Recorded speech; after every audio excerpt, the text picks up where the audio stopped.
As you find your seats, please, we'd like to get started.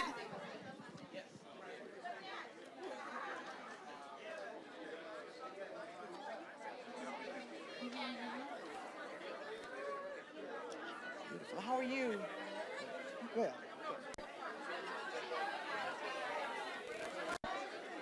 Please find your seats on this spectacular afternoon.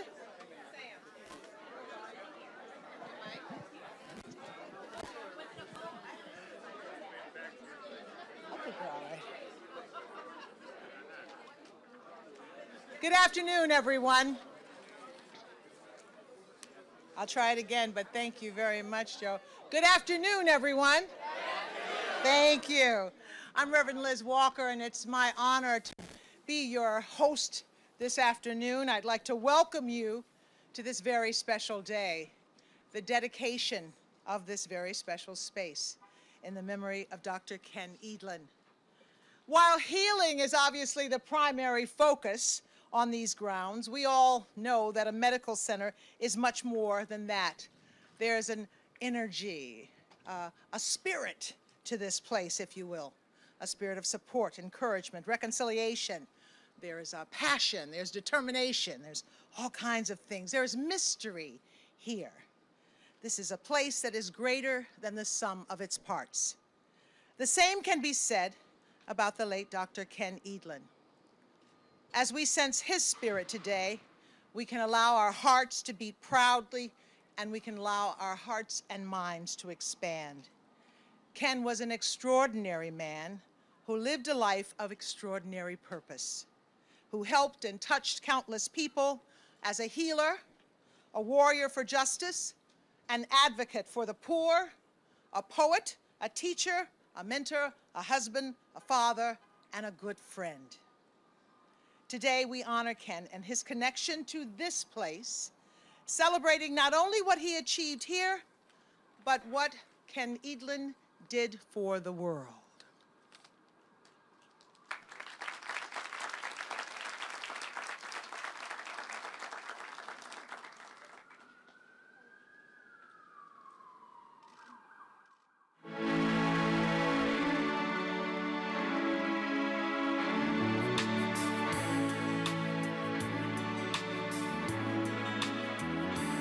There's a place in your heart, and I know that it is love, and this place be much brighter than tomorrow.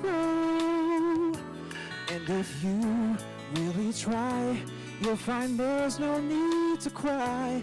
In this place, you'll feel there's no fear or sorrow. There are ways to get there if you care enough for the living. Make a little space, make a better place, and heal the world. Make it a better place for you and for me and the entire human race. There are people dying. If you care enough for the living, make a better place for you and for me. If you want to know why, there's a love that cannot lie. Love is strong, it only cares for joyful giving. And if we try, we shall see. In this bliss we cannot feel. Fear or dread will stop existing and start living. Then it feels that always love's enough for us knowing. Make a better world, make a better world. Heal the world and make it a better place for you and for me and the entire human race. There are people dying. If you care enough for the living, make a better place for you and for me. And the dream we were conceived in will show its fruitful face. And the world we once believed in will shine again in grace. Then why do we keep struggling life Will this earth crucify its soul?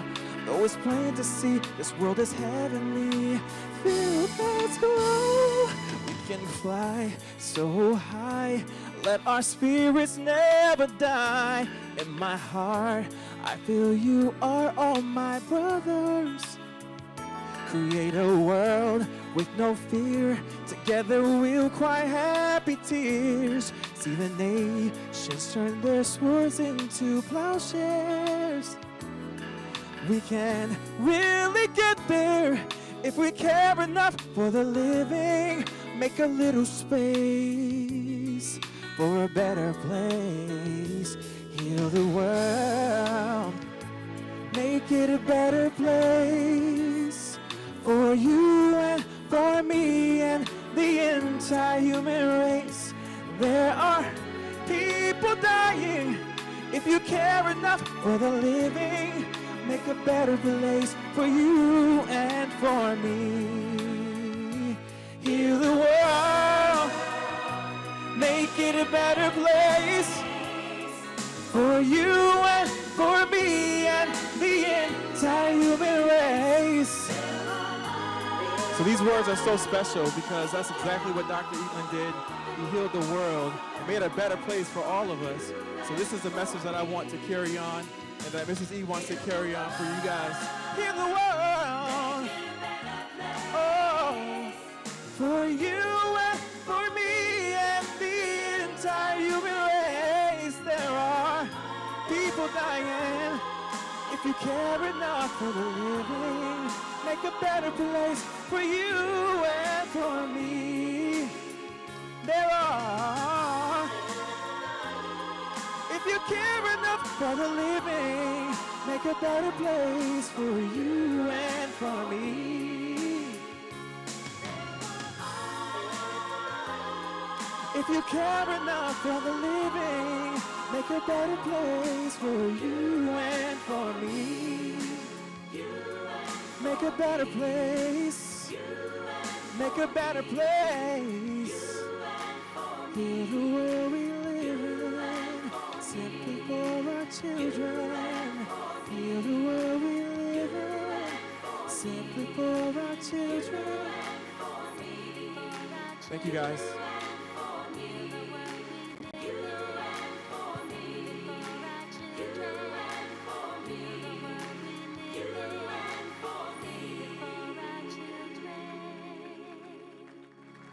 Let the church say amen. Amen. Let's say it again, amen. As I mentioned, Ken Edelin touched countless people in many wonderful ways. We have invited a few special members of our community to join us today. They will speak in the order in which they appear in the program, but I'm going to call out their names in that order. Mayor Martin Walsh, City of Boston, City Councilor at Large Ayanna Pressley, Kate Walsh, the President and CEO of Boston Medical Center, Dr. Jennifer Childs Roshak, CEO of Planned Parenthood League of Massachusetts, and of course, Mrs. Barbara Edelin. Mayor Walsh.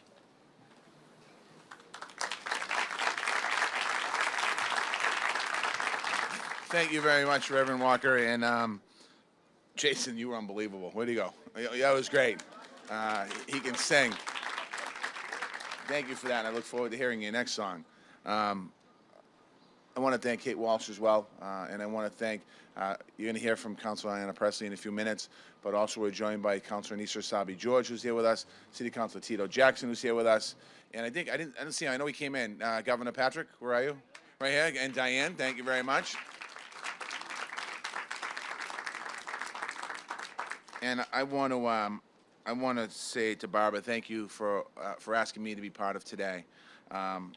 Barbara, everyone in the room probably knows Barbara. She was over there taking charge, and she was exactly telling what we're doing. And I'm just going to leave it at that. So I want to thank you for that. There's no messing around. You're like an Irish mother. You just put, just like this is what's going to happen, and there's no debating. But I'm honored to join everyone today to remember such a remarkable man, Dr. Kenneth Edelin. It would be hard to overstate his mark he made on the city of Boston.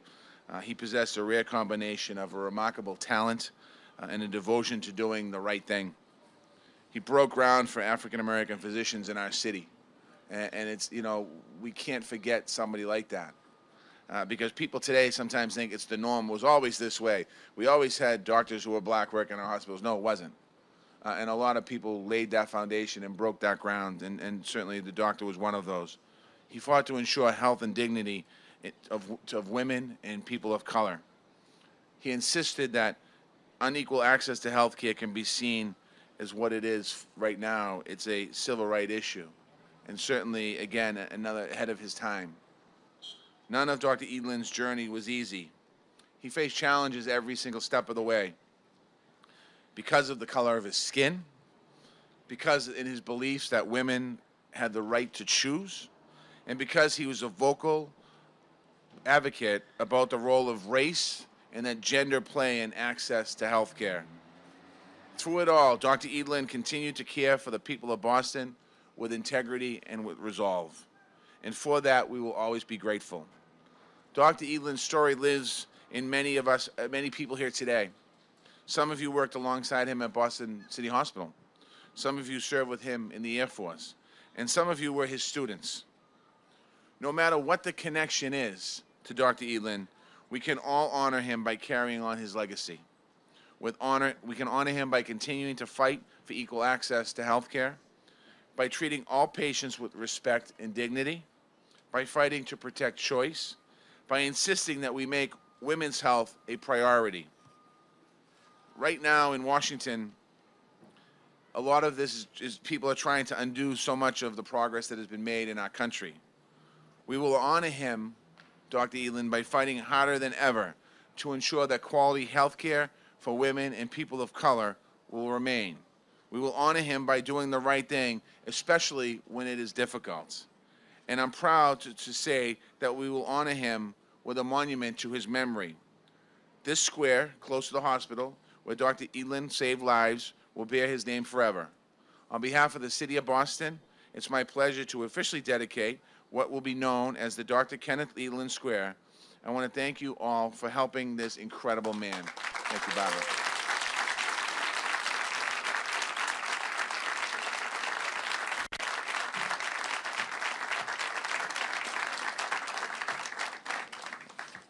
Good afternoon.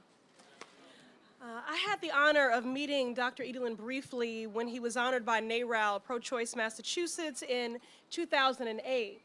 Unfortunately, I never had the privilege and honor of working with Dr. Edelin. However, as the first woman of color elected to the Boston City Council, in my role as chair of the City Council's Committee on Healthy Women, Families, and Communities, as a champion for girls and women in equitable access to health care, I felt an immediate kinship with Dr. Edelin.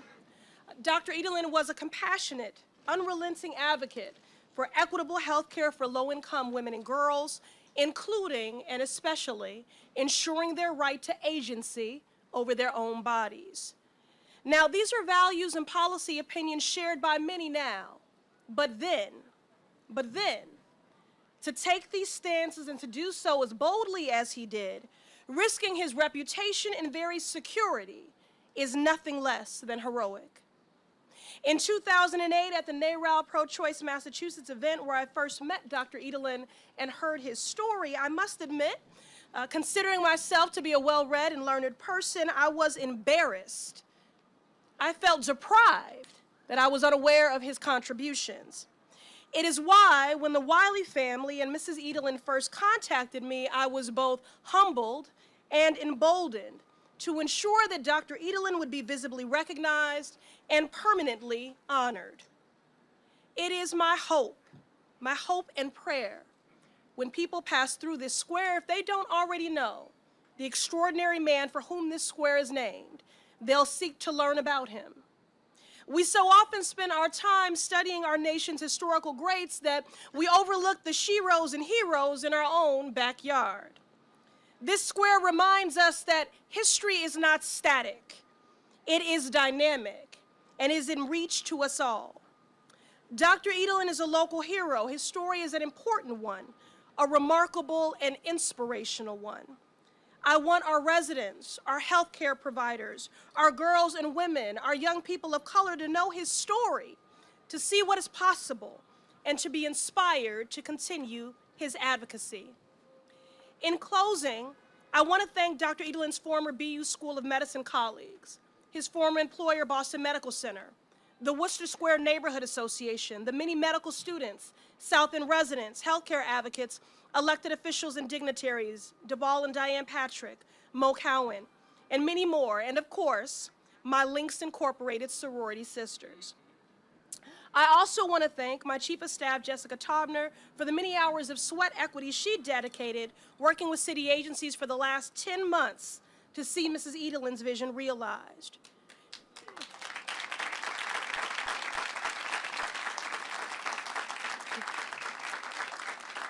And most of all, I want to thank Barbara Edelin. Although Dr. Edelin's political and professional contributions are an inspiration, Barbara, your and Ken's marital union is not to be left out in this inspirational formula. You were a loyal partner then and remain so today. Your love is both timeless and transcendent. Love is a verb, and you have certainly actualized it today, and it is nothing short of glorious to bear witness to.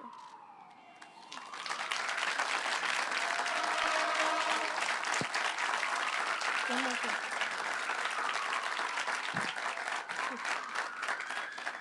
I'm not up here being greedy. I have one more act. So, on behalf of myself, Councilor Jackson, a longtime friend of the family, our colleague Anissa Sabi-George, who joins us, I just want to read a City Council citation. Why don't you all join me up here for the photo op? Come on up. Plus, I'm emotional. I might need help with these whereases, okay? All right. So, whereas in 1973, Dr. Kenneth Edelin became the first African American to become Chief Resident in the Department of Obstetrics and Gynecology at Boston City Hospital. For more than a decade, he served as chairman of the department at the Boston University School of Medicine. And whereas, as Chief Resident and following the 1973 landmark Roe v. Wade Supreme Court decision, he was convicted of manslaughter for the death of a fetus from a legal and safe abortion, which sparked a local and national debate about a woman's right to choose and access to health care for low-income and women of color. He was eventually exonerated by the Supreme Judicial Court of Massachusetts. And whereas, sorry, I need to take a step away. And whereas, before anyone was talking about health disparities, he was building, what's that? You can read this. Okay, okay. Can we do this? I'd like to have an interactive whereas. So can we do this? When I raise my hand, can you say whereas? Okay.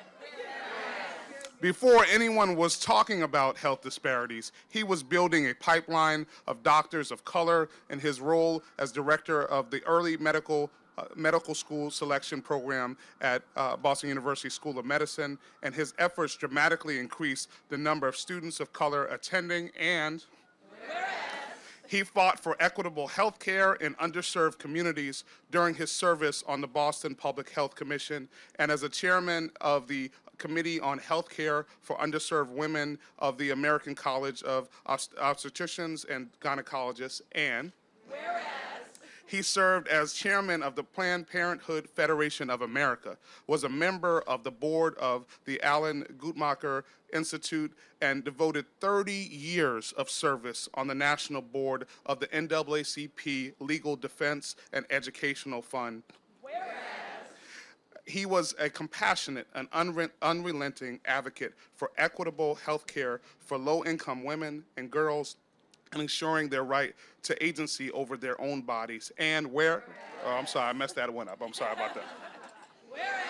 Okay, Dr. Edelin's contributions and impact on this city and this nation are simply too great and numerous to list. He is a local hero, a remarkable and inspirational historical figure in the city of Boston. Therefore, be it resolved that the Boston City Council, in meeting assembled, honors Dr. Kenneth Edelin for his numerous contributions to women's health, reproductive health care access, and the city of Boston. And be it further resolved that the Boston City Council declares June 15th June 15th, 2017, as Dr. Kenneth Edelin Day in the city of Boston, and that this resolution be duly signed by the President of the City Council. Congratulations. It is absolutely official. This is his day in the city of Boston.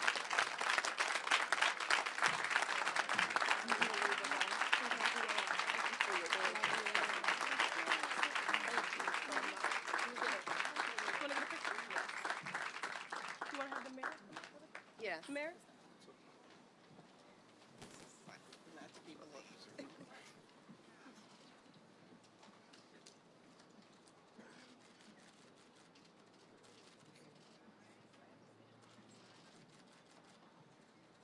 Thank you.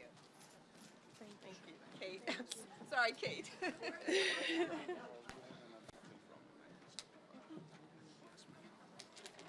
I'm reminded of a famous quote from Russell Long, everything's been said, but not everyone has said it. So I hope you will bear with me and allow me to, okay, good, so buckle up. Anyway, I really want to thank you, Mayor Walsh, Councilor Pressley, Reverend Walker, Dr. Childs Rorschach, and of course, the indomitable Barbara Edelin. Welcome everyone to Boston Medical Center. We here at BMC are so proud of this very fitting honor to Dr. Ken Edelin. Nothing could make us happier to have his legacy permanently and prominently marked just steps from our campus in the center of our city. I didn't have the good fortune to know Dr. Edelin, but you don't have to be at BMC long to know that he is a legend on this campus. And his commitments to women's rights and diversity and opportunity for all made him a national and international leader. For all that well-deserved acclaim, Dr. Edelin was first and foremost a physician. He knew very early on that he wanted to be a doctor, specifically a woman's doctor, ever since he was just 11 years old and lost his mom to breast cancer. Not easy. He fulfilled that dream and then some by becoming the first African American to be the chief resident in the history of the OBGYN department of what was then Boston City Hospital. Not easy. Early in his career in 1974, just 15 months after the Roe v. Wade decision, Dr. Edelin was charged and convicted of manslaughter for performing a safe and legal medical procedure, an abortion. His conviction was ultimately overturned, and that cemented his lifetime devotion to legal, social, and healthcare justice. By 1979, Dr. Edelin had been named the head of the OBGYN department at Boston City Hospital, a post he would hold for a decade. I've only been here 7 years. That's not easy. As chair, he was well known for his leadership on major issues affecting the patients he cared for: high-risk pregnancy, substance use disorder, infant mortality, and AIDS-related pregnancies. He championed people who did not have many champions and made a difference in countless lives. After stepping down as chair of the department, he became the associate dean for Student and Minority Affairs at the BU School of Medicine, and later the director of the Early Medical School Selection Program. Thanks to his work, we're blessed on this campus with the number of minority students who are able to complete medical school at BU and then serve as physicians here at Boston Medical Center. Yeah.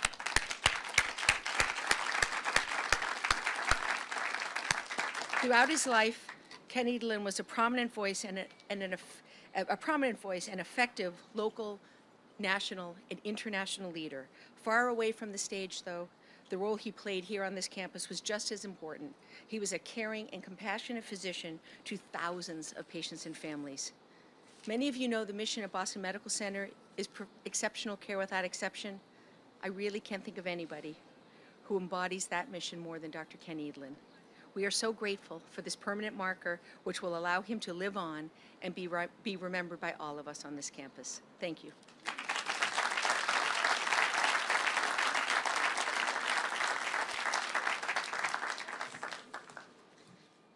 Good afternoon. So, thank you, Reverend Walker. I need those Ayanna Pressley heels. There we go. Oh, thank you. Thank you.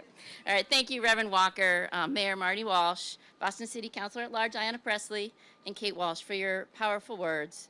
And thank you, Mrs. Edelin, for the honor of being able to be here today to talk about your husband.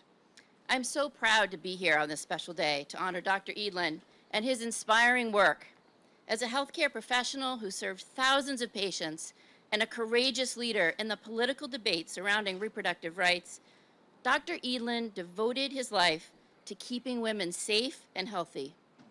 Dr. Edelin's work and strongly held convictions helped lay the foundation that has made much of Planned Parenthood's work possible today. Among his many accomplishments, Dr. Edelin served on the Planned Parenthood League of Massachusetts Board of Directors from 1975 to 1977, and he was a national leader in the Planned Parenthood Federation of America, chairing the PPFA National Board of Directors from 1989 to 1992. Everyone working to protect women's health today knows that we stand on the shoulders of the giants who have come before us. And Dr. Edelin is one of those people whose shoulders have supported so many of us, including myself. Almost 2 years ago, when I broke the news to one of my favorite patients, and yes, we all have favorites, that I would be leaving Harvard Vanguard in my practice to become president of PPLM, she encouraged me to read Dr. Edelin's memoir and actually brought it to me herself. Reading about his unwavering commitment to care, despite the adversity he faced, reaffirmed my own decision to lead Planned Parenthood. Dr. Edelin understood that women deserve a right to privacy and a right to make their own decisions about their bodies. He committed his career to healthcare justice, civil rights, and ensuring that all women, especially women of color and low-income women, had equitable access to care. The location of this memorial square is fitting, as it symbolizes the figurative path Dr. Edelin chose to walk in life and crosses the literal path women traveled to receive compassionate care from him. We must honor Dr. Edelin's legacy and his groundbreaking advocacy by pushing our movement forward. Now more than ever, given today's political environment and the endless attacks on safe, legal abortion and women's access to preventive care like birth control and cancer screenings. Today, let's honor Dr. Edelin for his tremendous contribution to women's health by dedicating this memorial square in his name. Tomorrow, let's honor Dr. Edelin by never compromising on a future where every woman has the ability to make her own healthcare decisions.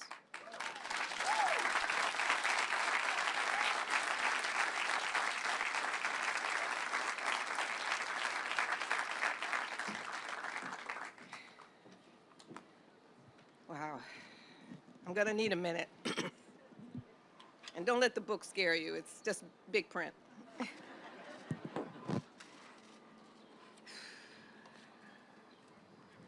You know, the last time we gathered to pay tribute to Ken was a bitter cold day in January 2014.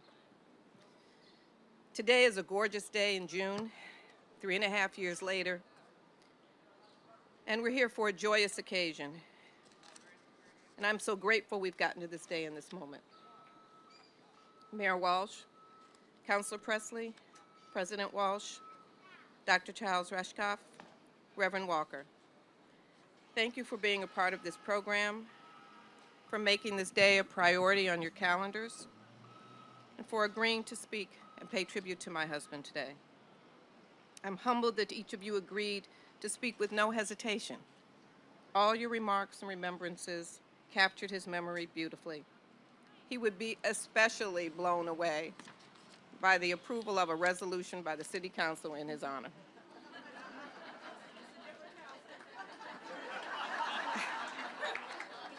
I don't know if everybody knows it all started there. So what a difference 44 years can make. So a very special thank you to you, Councilor Pressley.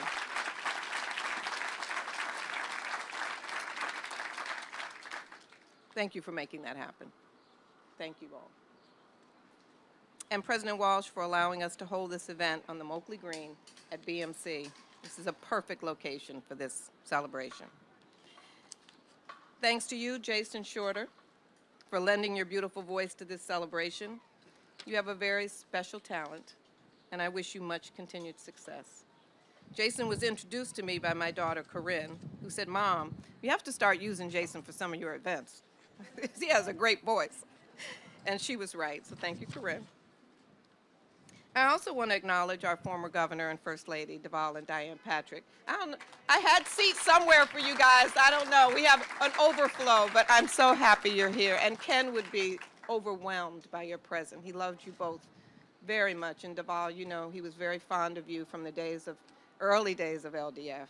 So your being here is very, very special. Thank you. Can we acknowledge our former governor and First Lady?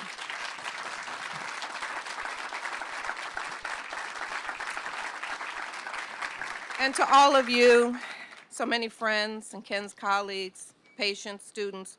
We even have a group from the Vineyard. Where are you guys? Yeah, came off the Vineyard. Thank you for being here in the middle of a work day to have this special day and occasion with the Edelin family in the city of Boston. I'd like to pause and introduce my family. Some have traveled a good distance to be here with us. This is very special for all of them and for me. And I'm grateful for their presence, love, and support. Many of you know I'm the youngest of 3 sisters. They used to call us the Evans girls growing up in Chicago. And both of my sisters are here, Leslie Christian and Harriet Smith. They are always with me through good times and bad times. Also with us, Leslie's husband, John, and their son, John. And I'm excited that all 4 of Ken's children are here. Ken's oldest son, Kenneth C. Edelin Jr. is here from Delaware, and 3 of his 4 children, Ken's grandchildren are here. Kenny, Kendall, and Kayla. Notice all the K's. You guys wave. And Ken's oldest daughter, Kimberly, just flew in on some strange hour this morning from Washington, D.C., Kimberly Edelin Freeman.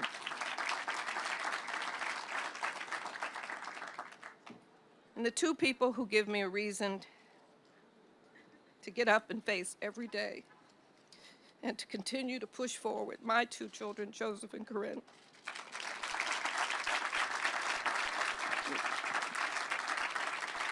You guys are my rock and my everything, you know that. So when my family stand, you waved, but really, the Edelin family.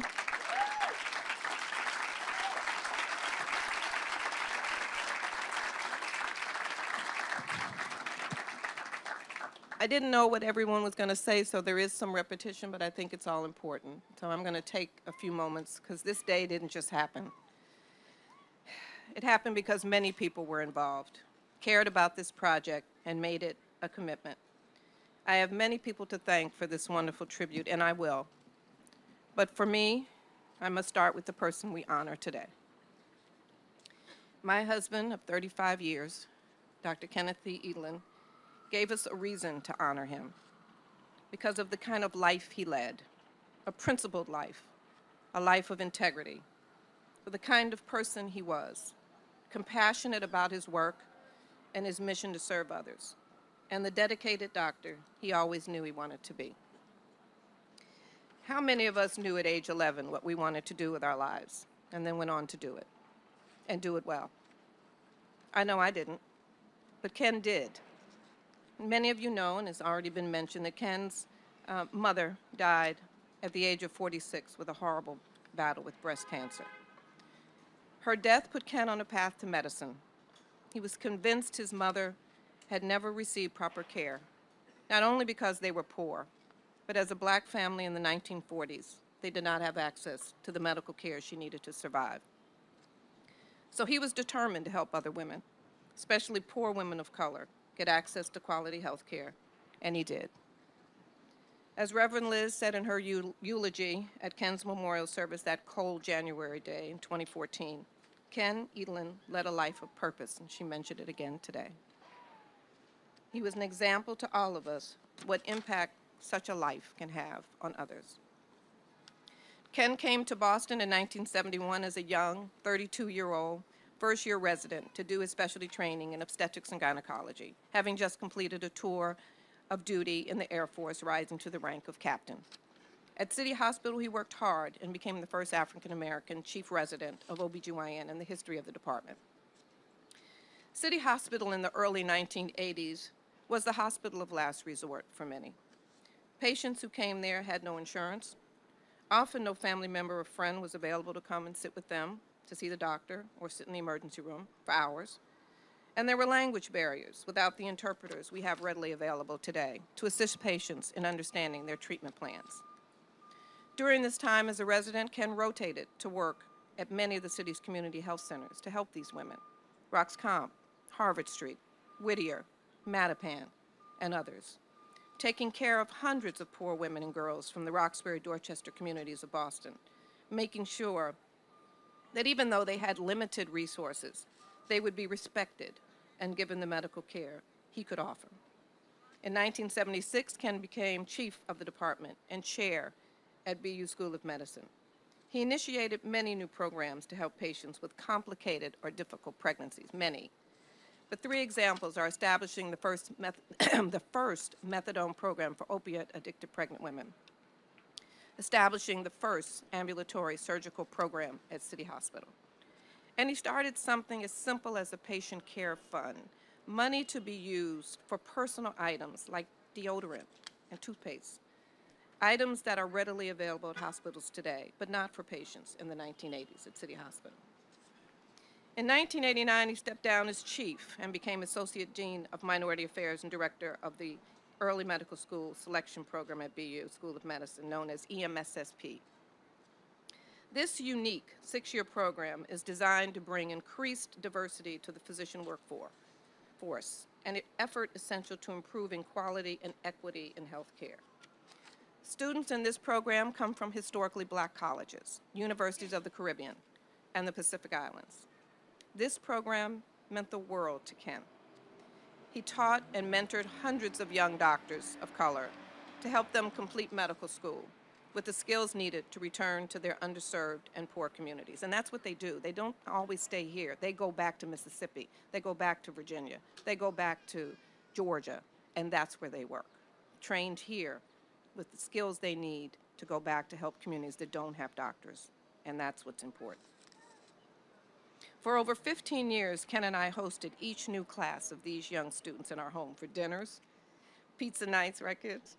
Some for Thanksgiving. Those that couldn't go home to the Virgin Islands would come to our house for dinner, and often just to come watch TV with our children away from the dorm and the stress of medical school. They were like our adopted children, and we were like proud parents at every graduation when the EMSSP students would walk across the stage and graduate as new doctors. I don't know if any of the EMSSP docs are around. They are. Oh, could you guys wave? Oh, hi, Dallas. You guys have had pizza at my house, right? Oh, that's right, and we all came to the vineyard, yeah. So I want to thank Ken for giving me purpose over these past 3.5 years since his death, to undertake a project that would give me comfort and help in the grieving process, knowing his hard work and unwavering commitment to quality health care for his patients and his students and for all people would be acknowledged and celebrated. During the petition process for the square dedication, I thought it was important to emphasize Ken's work and accomplishments as a physician, not the abortion trial. Why? My answer is simple. It's important to remember that Ken was at work doing his job in the hospital that day in October in 1973, when a young, scared 17-year-old girl came in with her mother seeking medical help for a pregnancy she didn't want and was afraid of the consequences of her abusive father were he to discover her condition. Ken was only one of 2 physicians who would perform abortions at City at that time, so they called him. He believed that as a doctor, it was his duty to provide comprehensive medical care to any patient, which included abortion, if indicated. He was quoted in the New York Times after his trial as saying, "Nobody likes to do abortion, but the least we can do is to make it safe and humane." For him, that was what mattered. He didn't seek to make a political point, but as you know, the trial changed his life forever. He fought for choice both locally and on the national stage. And as one of his attorneys commented after his exoneration, a battle never sought, but justly won. Ken would be outraged at the current administration's attacks on Planned Parenthood, women's reproductive rights, access to birth control, really? Maternity leave, and women's health in general. No question, if he was still with us, he'd be marching on the front lines. Ken cared deeply for his patients and his students, but he also taught me and our children the importance of being a truthful, giving person, dedicated to your craft, but loving and caring for others in the process of practicing whatever you choose to do. So, dear friends, this life, this great man, this African-American hero is why we are here today. This project started, as I indicated, almost of a way for me to move through my grief. I was determined to find a path, a way to have a permanent marker of Ken's life and contributions. So where did I start? Well, after I told Joseph and Corinne I was on a mission, I started where I always do, when I need counsel and advice. I started with my girlfriends. This chain of events took over a year, but I'll outline it quickly so we can go have some refreshments. But I want you to see the importance of friendship and relationships. I started in the fall of 2015 with my dear friend Debbie Jackson, who's in London today with her sister and her niece. She's moving her into a program for the summer, and she just had to go, and so she's sorry she's not here. But Dwayne's here. We spoke several times and talked about many possible options, a health center, a park, lots of ideas. And we just kind of kept it out there, and I said, well, we'll figure it out. And then I called another friend, Benny Wiley, who said she knew a woman in Newton who had named a street sign after her deceased son recently, and she'd get me the information. But during Thanksgiving weekend of 2015, Benny mentioned my quest to her family, and her son Pratt said, oh, we must make this happen for Uncle Ken. He's family. I'll take this on and promise we'll get to my friend, City Councilor at Large, Ayanna Pressley. Pratt contacted Councilor Pressley, and she said, absolutely. So let me stop here and say a special thank you to Debbie and Benny, neither of who are able to be here. But Pratt is here from Washington, D.C. So I want to thank you, Pratt.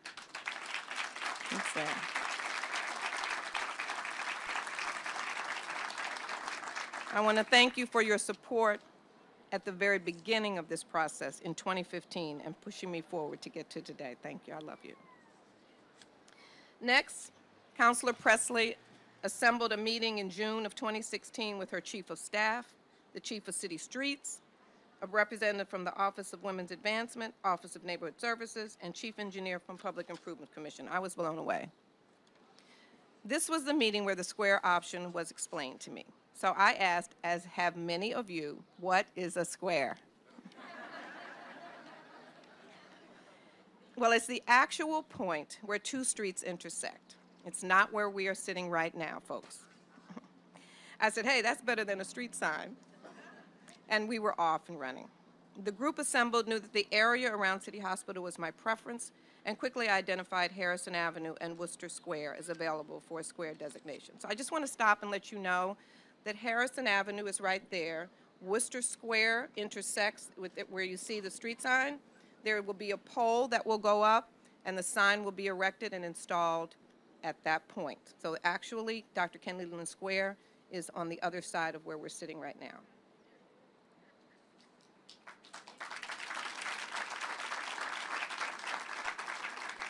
So I said, how perfect is this?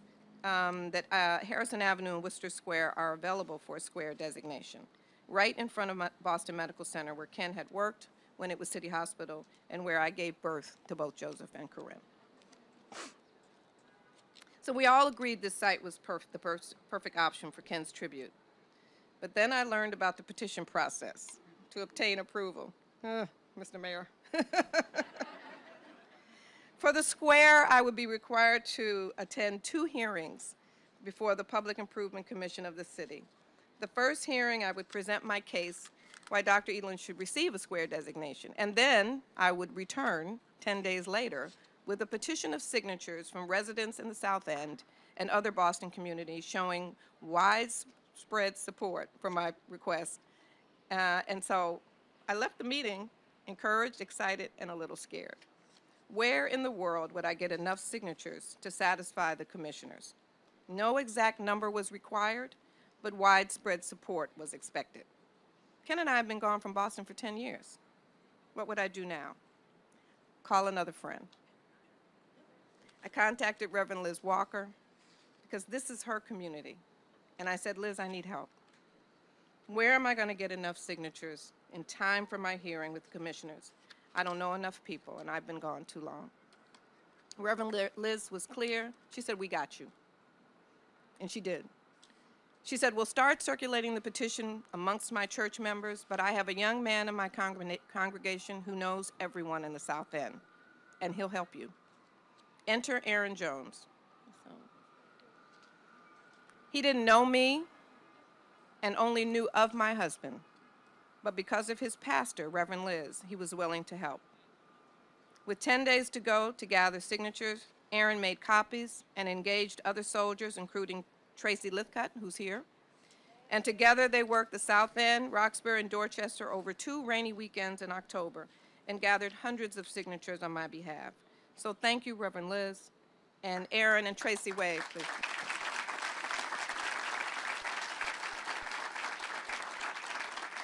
You guys were phenomenal.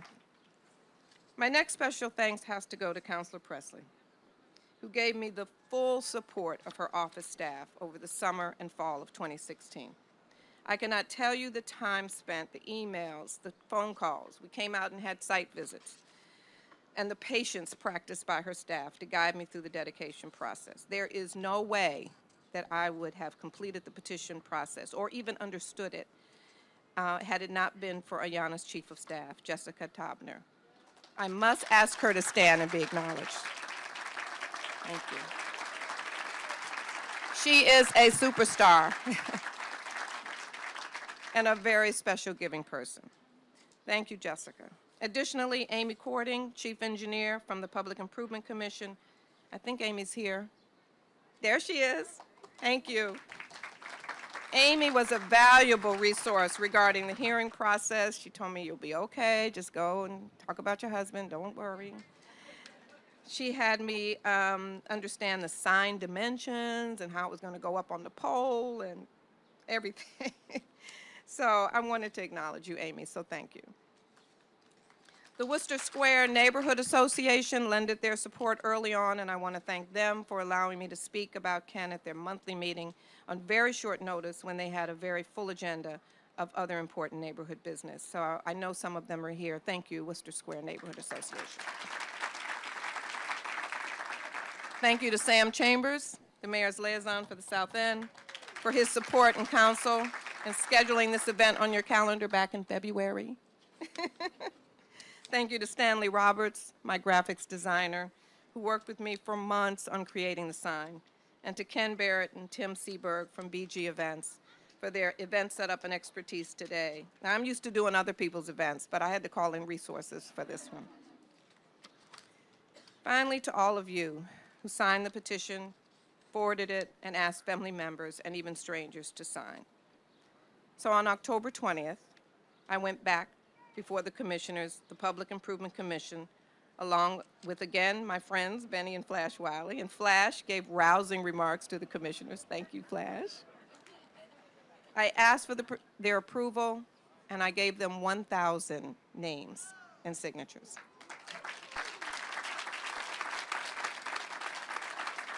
And they voted unanimously in the affirmative. So I'd like to ask Mayor Walsh if he would join me now, and we will unveil the sign that will be posted at Harrison Avenue in Worcester Square, honoring my hero as the Dr. Kenneth C. Edelin Square forever.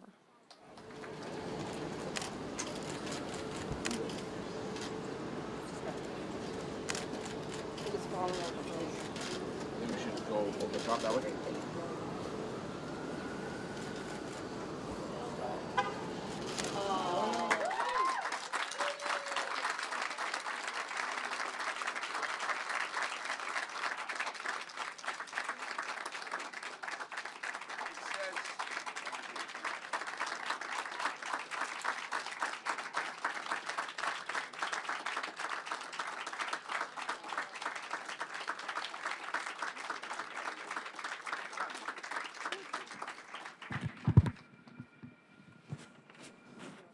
Let me see how far. I just want to read what's on the plaque. In loving memory and recognition of a tireless advocate for legal, social, and health care justice for those often forgotten who lacked access to equal opportunity. A trailblazer in the battle for the rights to privacy and choice, a teacher and mentor to hundreds of medical students, an African-American physician who loved this community and walked this path every day for 40 years to serve the women and girls of Boston and this nation. We honor your life. Dr. Kenneth C. Edelin Square.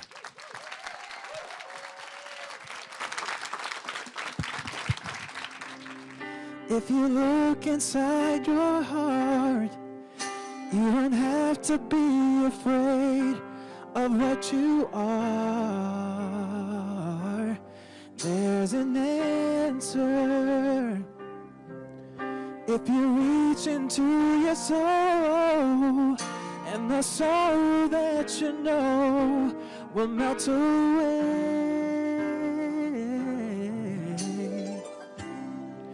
And then a hero comes along with the strength to carry on, and you cast your fears aside, then you know you can survive.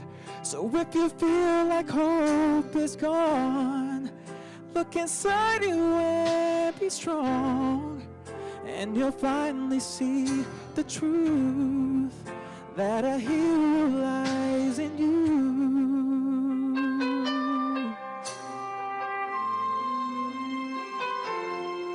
It's a long road, and you face the world alone. No one's reaching out a hand for you to hold.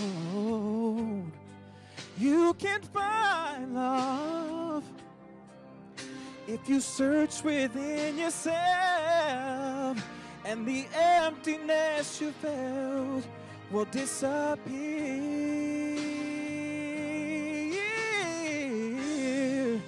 Then a hero comes along with the strength to carry on, and you cast your fears aside, then you know you can survive. So if you feel like hope is gone, look inside you and be strong, and you'll finally see the truth that a hero lies in you. Lord knows that dreams are hard to follow, but don't let anyone tear them away. Just hold on, 'cause there will be tomorrow. In time, you'll find the way.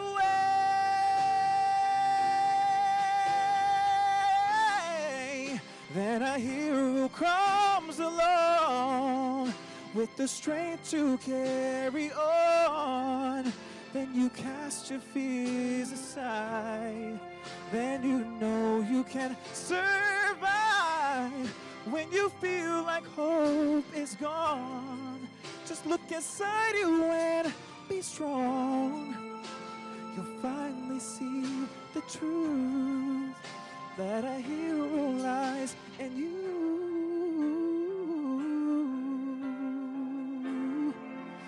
That a hero lies in you.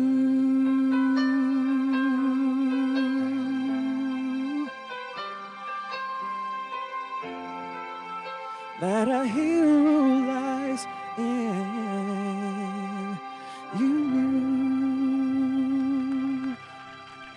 God bless you all. Thank you.